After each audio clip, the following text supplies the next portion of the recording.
Liam glared at Emma, his anger evident in his voice. What nonsense did you just spew out of your mouth? Emma sniffed, her tears uncontrollable as they rolled down her cheeks. He came to my house and asked for my hand in marriage. My dad would never do such a thing, Liam fired back, his tone harsh and accusatory. But I'm telling the truth, Emma tried to explain, her voice trembling. Are you stupid? Liam shouted, his frustration boiling over. An old man came to ask for your hand in marriage, and you just gave in? Are you dumb? No, you must be. You should be in high school right now. He still didn't believe her, and Emma felt her heart sink further. I swear your dad promised to take care of my dad and me if I married him. My dad has heart issues, and the doctor demanded a lot of money. We had no way to get that amount. I can't even further my education. I had no choice.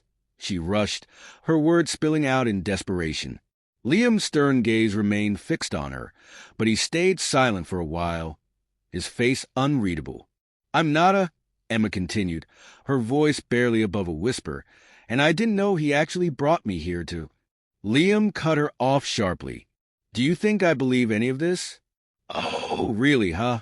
He walked away, leaving Emma standing there, her tears flowing as she broke down, sobbing uncontrollably. Emma cried hard, her heart heavy with regret and hopelessness. How long am I going to do this? She thought. How long am I going to regret my actions and cry over and over again? Hours later, Emma remained in her room, not emerging until hunger finally drove her out. The morning was clear, and she quietly made her way downstairs, hoping to avoid another confrontation with Liam. Seeing no sign of him, she headed to the kitchen and began preparing a meal. She made enough for both herself and Liam, hoping that maybe he would forgive her once he saw she was trying to be kind. Once the meal was ready, Emma didn't eat right away. Instead, she carefully plated Liam's portion, arranging it neatly on a tray. Then she made her way upstairs to his room. Liam, she called softly, knocking on his door. When there was no response, she tried again. Liam, I made breakfast. Still nothing. I'm sorry for not waiting for your response before entering, she said softly as she turned the knob and stepped inside. But when the door opened, it became clear that the room was empty. She set the tray down on a stool and called his name again, but there was no sign of him. Feeling disheartened, she walked back downstairs, continuing to call for him. Liam? Still no response. Outside, Emma found Robert, the gatekeeper. He noticed her worried expression. Are you looking for Liam? He asked. Yes, Emma replied softly. He already drove back to school. Didn't he inform you before he left? Robert asked. Emma shook her head, her voice barely a whisper. No, he didn't. He left not too long ago, Robert informed her. Emma sighed deeply. I may not see him for a very long time, she thought, remembering Liam had mentioned he hadn't been home in months. She heaved a sigh of relief, realizing he hadn't left because of her or because of what she told him that morning. Just as she was about to excuse herself, Robert suddenly exclaimed, Oops! Someone is at the gate. That should be Madame Teresa. Who is Madame Teresa? Emma asked, but Robert had already run toward the gate to open it. A chubby, beautiful woman walked in, and Robert greeted her, then led her to the house where Emma stood. Who is this woman? Emma wondered. His wife? Liam must have called the attention of his mom, which means Mr. Harris lied to me about her being dead. Or is this one of Mr. Harris's concubines? Emma trembled as the woman and Robert approached. She is from Mr. Harris, Robert said to the woman, and she smiled. Hello, beautiful young girl. The chubby woman greeted Emma, and Emma bowed her head in respect. Good morning, miss. Emma tried not to stammer. Mr. Harris must have gone to his office, the woman said, and Emma nodded, casting a questioning glance at Robert, hoping he would tell her who this woman was. Nanny, Robert muttered. Madame Teresa is married. She has a husband and children waiting for her at home. While Helen once lived here, she left a few days ago to live in the quarters. Another apartment owned by Mr. Harris, Robert explained. Okay, Emma responded, still confused. Who else? Are there any workers I have yet to meet? She asked. No, Robert said with a smile. He continued, and Mark, Mr. Harris's other son, he's way different from Liam. He's cool and easygoing. Emma smiled softly, appreciating Robert's willingness to share information. Thank you, Robert, she said and headed back inside. She hadn't gotten the interrogation she had expected. Instead, Robert had answered her questions as if he knew she was still trying to get used to this new environment and family as Emma entered the house. She noticed Madame Teresa preparing to head upstairs with cleaning equipment in her hands. May I help you with that? Emma asked. What? No, Madame Teresa replied quickly, just as Emma reached for the equipment.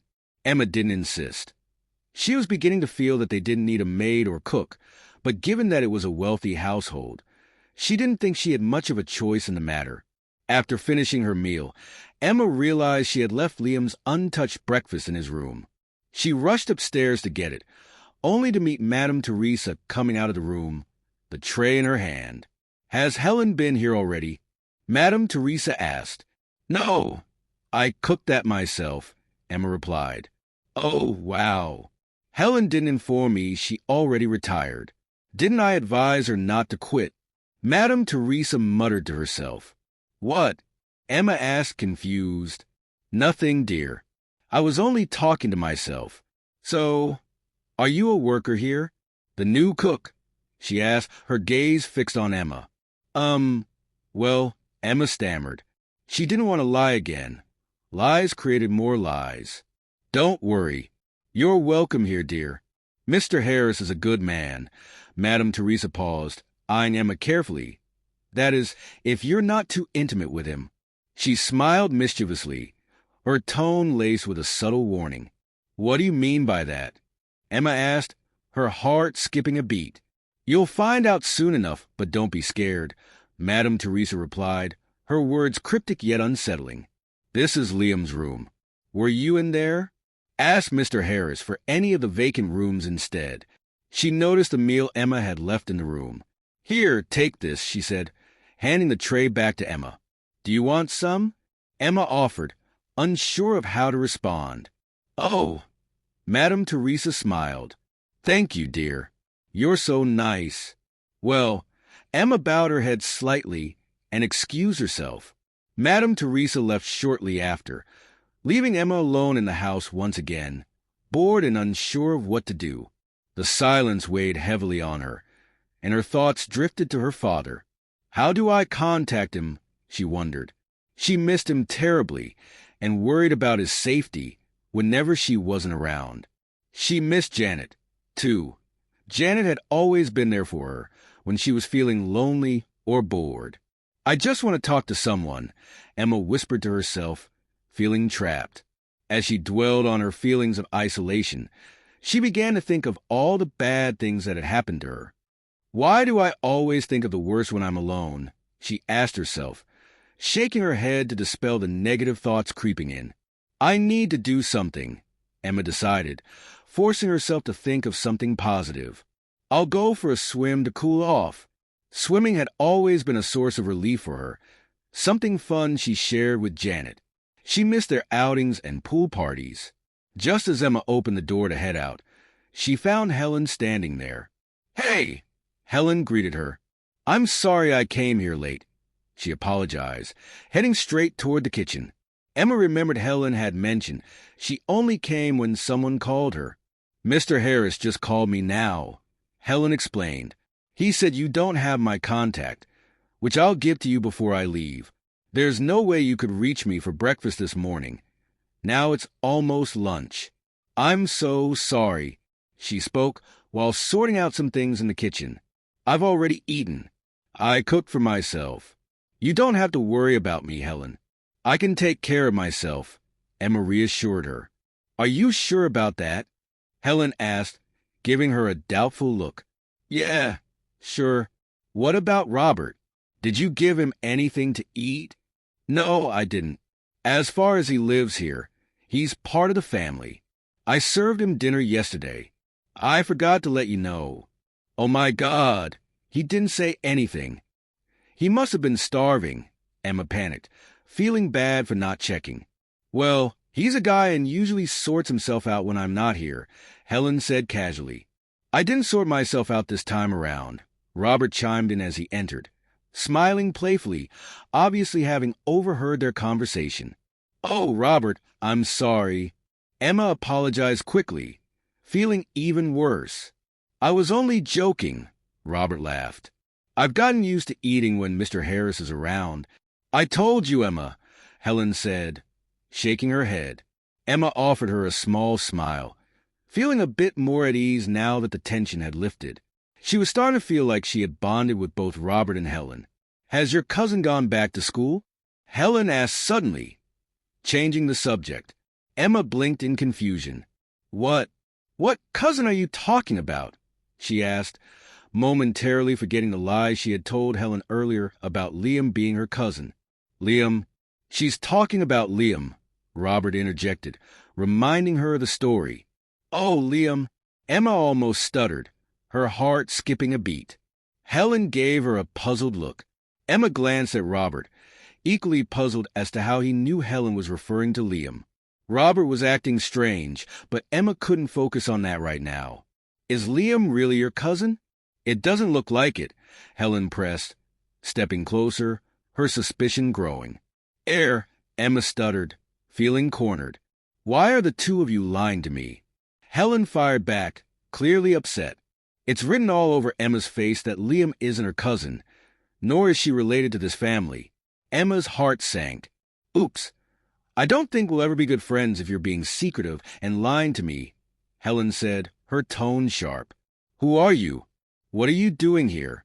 Are you a worker or something?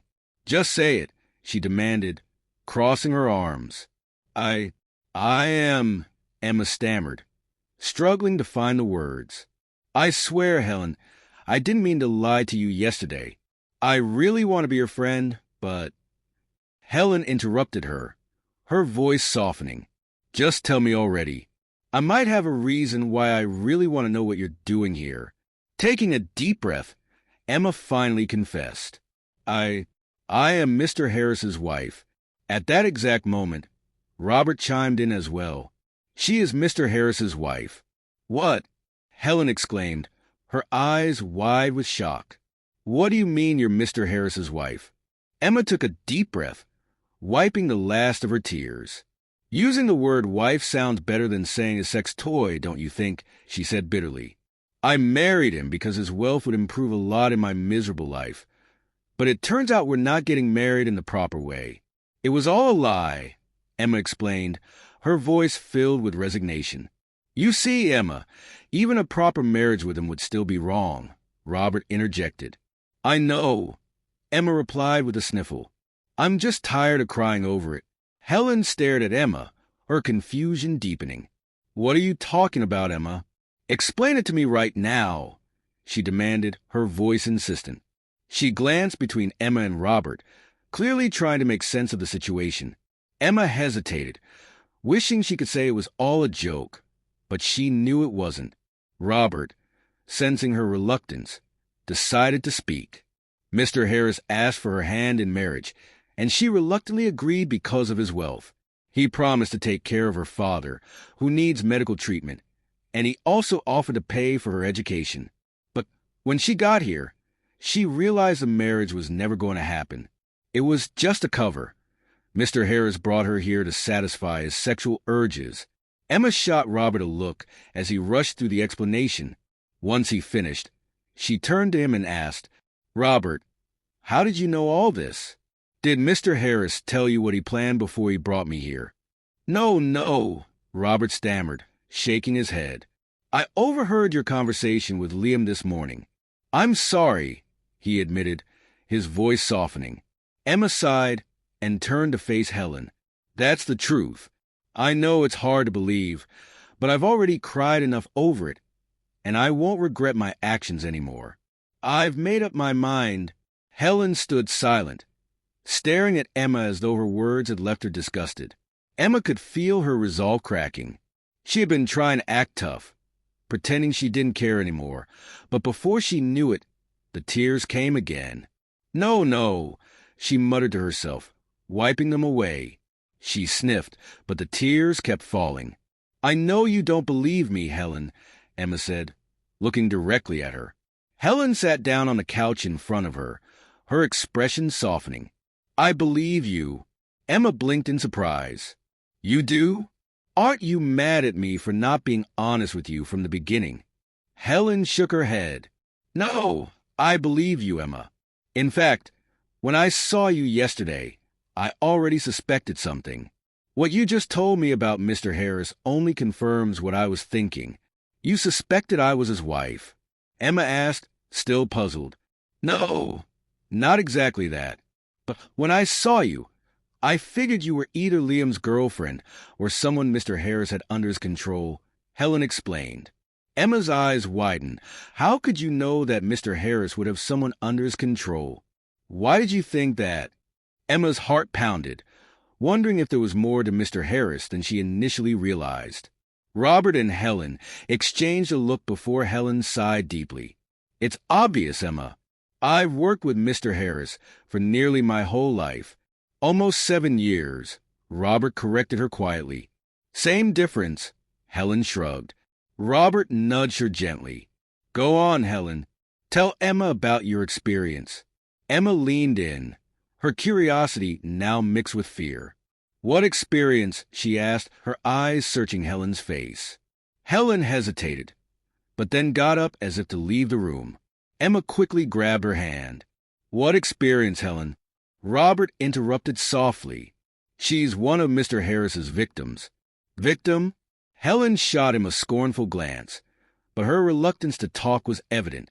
Emma's heart pounded. "Is that true, Helen? Did he ask you to marry him too, like he did with me, and it turns out he just wanted you to be his cook?" Helen looked at her incredulously. "How dumb does that sound, Emma?" Emma blinked, feeling awkward. "No, I mean, did he?" Helen sighed heavily and sat down again. "No, I chose to work with him. The income helped me complete my high school." Emma frowned. "So how are you his victim?" Helen sighed, even more deeply this time. "Because I didn't let him have his way." Emma's eyes widened in shock. "What do you mean?"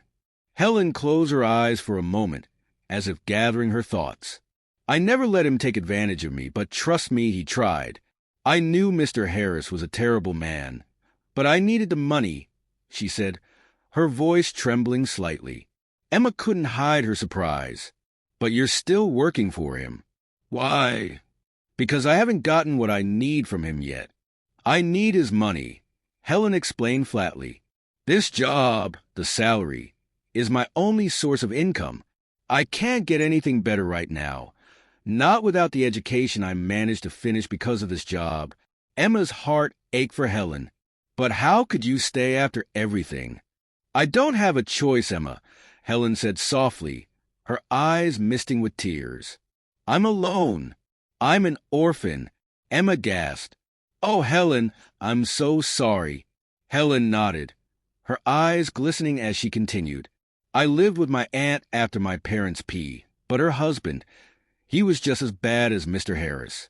He was always after me, and even when I told my aunt, she took his side. I had no choice but to run away.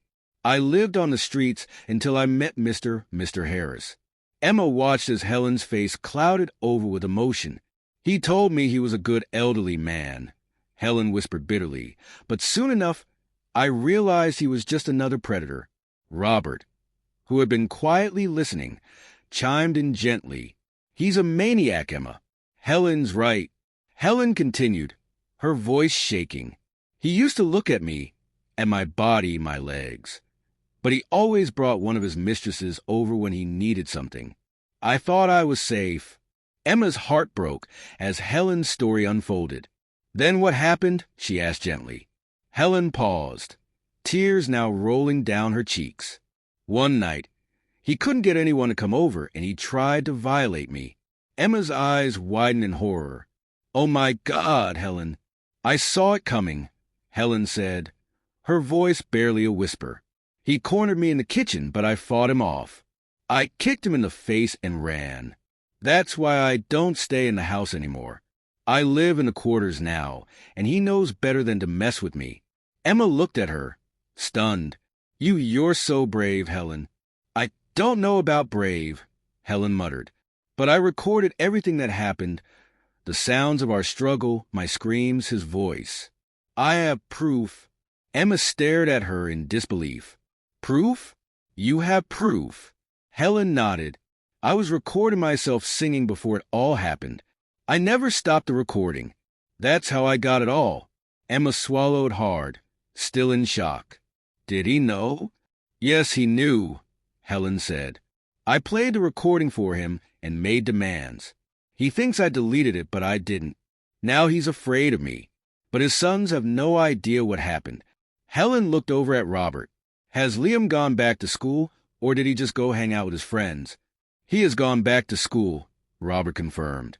"Yeah, he only came home to pick up some stuff," Emma added, recalling their earlier encounter that morning. "Liam hates me," Emma blurted out suddenly. Helen waved her hand dismissively.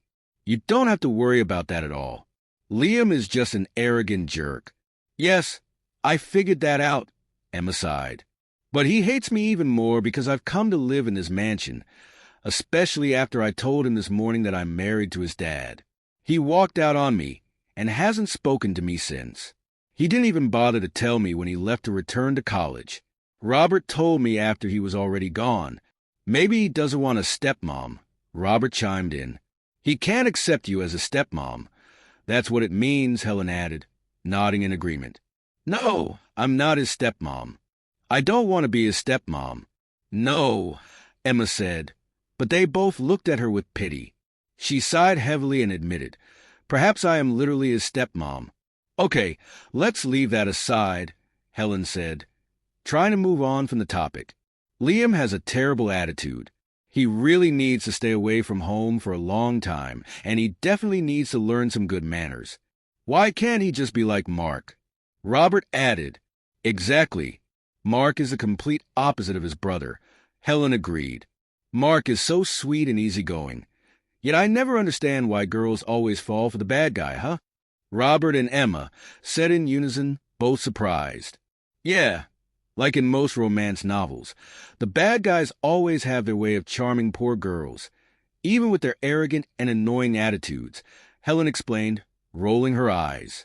Robert and Emma exchanged amused glances, wondering why Helen seemed so passionate about Liam's behavior. "Like I said earlier, let's not talk about Liam. He'll always be a jerk," Helen said firmly, and Emma nodded in agreement. Emma was caught off guard, coughing suddenly from the unexpected question. "Have you had sex with Mr. Harris?" Helen repeated, but before Emma could answer, Helen's phone rang, interrupting her. "It's Mr. Harris," she whispered to them, then answered the call. "Hello." After a brief conversation, Helen hung up and stood abruptly. "Mr. Harris said he's leaving his office soon and is heading straight home." "He's coming straight home? That's unusual," Robert remarked. "I need to prepare his meal and leave before he gets here. I don't like being around when he's home," Helen said as she left the living room and headed toward the kitchen. "I'll join you in a bit," Emma called after her. "Guys, please hurry with the cooking." "I can't hide it anymore. I'm starving," Robert confessed, emphasizing the last word. Emma chuckled softly. "Sorry, Robert. You know, Emma, it's been nice having this long conversation with you and Helen. I'll head back to my place now," Robert said, moving toward the door. "Where do you stay, Robert?" "I know you don't live in this mansion," Emma observed. "Yeah, there's a smaller house attached to this one, behind it. That's where I stay," Robert explained, and Emma suddenly remembered the smaller building she had noticed earlier. One wouldn't even guess it was a separate building. "Oh, that place? You stay there all alone?" she asked curiously. "Of course, yes. Just me, myself, and I," he replied with a chuckle. Emma watched Robert leave the house, feeling a sense of calm settle over her. It dawned on her that she now had two friends, Helen and Robert. They were exactly what she needed in this difficult situation she found herself in. She thought back to how she had been crying just a short while ago, and yet at some point, the tears had stopped, her cheeks had dried without her even realizing it, thanks to their presence. Helen seemed so open around her, even sharing her darkest experiences. Emma knew she needed to be just as honest with her or risk losing Helen's trust forever. Mr. Harris arrived home, and as soon as Helen left, Emma took over the serving, pretending to be as happy as usual with him. Every glance she cast at him reminded her of what Helen and Robert had revealed about his true nature. She took another seat in front of him, watching him eat as if she were his wife, because in a way, she was. "Aren't you hungry?" Mr. Harris asked, his voice laced with feigned concern, as if he were a caring husband. "I've had some just before you arrived," Emma replied, forcing a smile. "Good. Then I have good news for you, baby girl," he said, a smile forming on his lips. She hummed, pretending interest. "What is it?"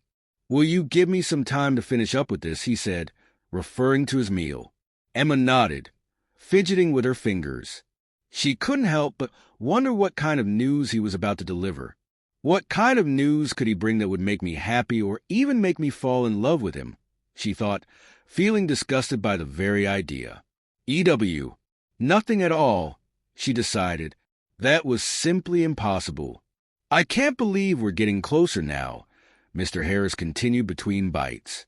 "The way you look at me, the way you smile at me, and what you did this morning shows you've accepted me as your husband. Now that my son isn't around and there's no one to interrupt us, I'd love to see if we can have something special between us. I mean intimacy. Do you understand?" His voice dropped suggestively. Emma faked a giggle. "Yes," she nodded, doing her best to hide the revulsion building inside her. As Mr. Harris continued eating, he held her hand with his free one. Emma pretended to be fine with the gesture, even though her skin crawled at his touch. She continued watching him eat in a hurry, feeling the tension in the room rise with every passing second. Once he finished, Emma cleared his plate and tray like a dutiful wife, then served him some juice as he requested. She tried to maintain her composure, but inside, she felt as though she were about to shatter. "I'll be in my room now," she said, hoping to escape.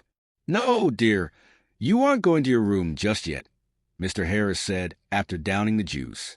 "Why?" she questioned, her voice barely concealing her unease. "Have you forgotten about the good news I told you I had for you?" he said, grinning. "You got me something? Oh, wow. Indeed, it must be good news, as you called it. Or is that not the good news?" "Oh, yes, it is," he smiled. "I got you something I know you'll love." "Okay," Emma replied, her heart racing as he moved closer. There was no space left between them, and Emma began to worry about what he might do next. Is he going to force me to his bed before telling me what he got for me? She wondered in horror. "Mr. Harris," she blurted, trying to deflect his advances and get his attention. She quickly moved away from him in a light-hearted way, pretending not to be running from his intentions, but she suspected he knew she was well aware of his desires. "Ah, he really is a maniac," she thought to herself. "What do you have for me?" "Let's talk about that first, before anything else," Emma suggested quickly, hoping to steer the conversation away from anything physical. "All right," Mr. Harris said, rubbing his face before grabbing his briefcase, which had been resting on the couch. He hadn't moved from the living room since he arrived. He unzipped the case, revealing neatly arranged files and papers. He pulled out a green paper, scanning it briefly before flashing Emma a smile. Then he handed her a pen. "Here it is. Have it and sign in the space below," he said, offering her the pen and paper. Emma slowly took it from him, signing her name without even caring to know what the document said. "What is this?" she asked, glancing at the headings. "It's an approved appointment letter for you," he replied smugly. Emma could hardly believe her eyes and ears.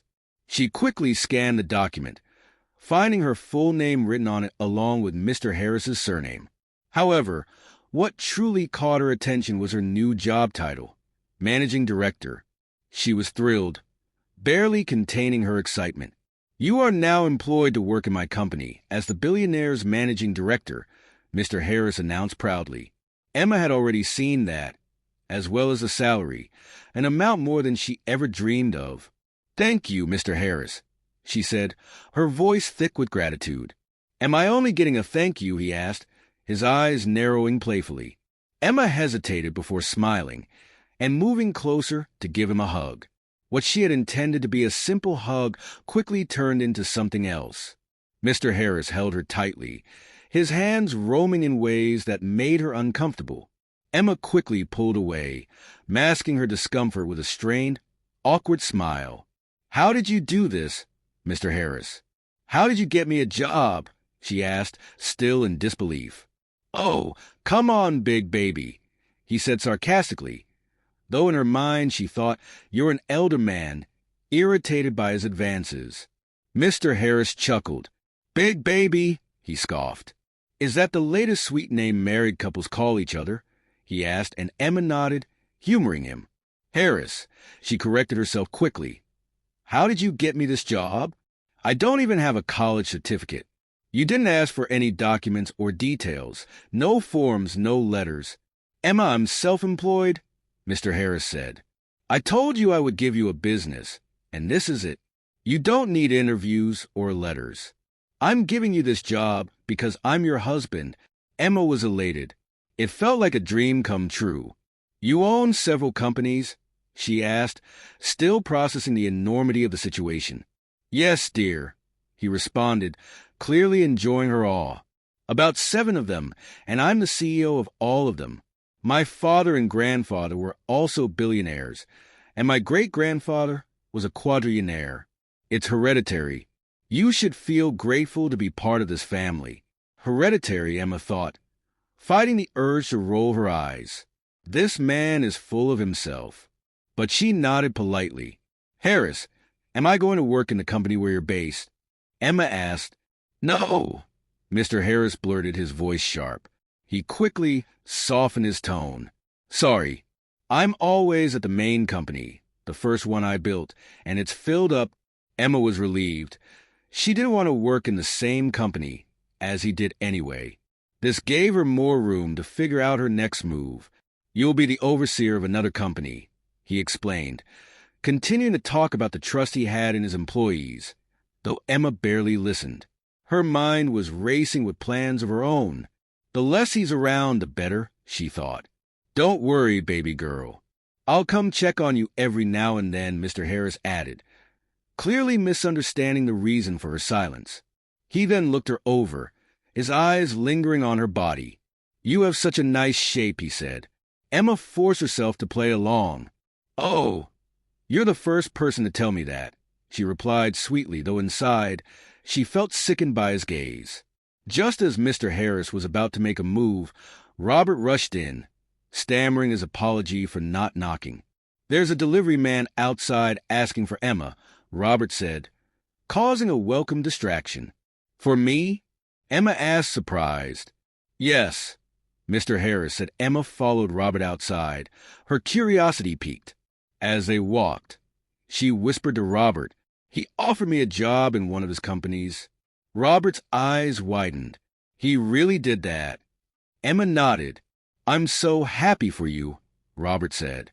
After signing for the package, Emma eagerly unwrapped it back inside the house, where Mr. Harris was seated.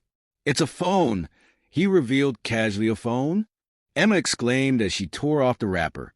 Inside was a high-end smartphone. "Mr. Harris, you've done so much for me," she said, still not looking at him, as she marveled at the gift. Emma pushed it out of the box with wide eyes. "This is quite expensive," she thought.